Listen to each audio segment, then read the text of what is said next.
ඔයා තව කෙනෙක් අතින් හදලා තියෙන ඒ කියන්නේ හෑන්ඩ්මේඩ් දෙයක් සල්ලි දීලා ගන්නකොට ඔයා ඒ ගන්න දෙයට වඩා දෙයක් එතන තියෙනවා කියලා ඔයා දැනගෙන හිටියද? තව කෙනෙක්ගේ පැය ගානක මහන්සියට තමයි ඔයාගේ වටිනාකමක් දෙන්නේ. තව කෙනෙක්ගේ දවස් ගානක් කැප කරපු නින්දට තමයි ඔයාගේ වටිනාකමක් දෙන්නේ. තව කෙනෙක්ගේ අසාර්ථකත්වයන් 100කට විතර පස්සේ තිබුණ සාර්ථකත්වයකට තමයි ඔයාගේ වටිනාකමක් දෙන්නේ.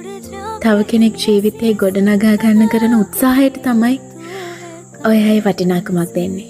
ඉතින් මට හිතෙන විදිහට ඔයා ඒ සල්ලි දීලා ගන්නේ ඒ භාණ්ඩයම නෙමෙයි. ඒක හදපු කෙනාගේ හදවතයි එයාගේ ආත්මයයි. जा करना है तो प्यार कर जिद पूरी फिर एक बार कर कमले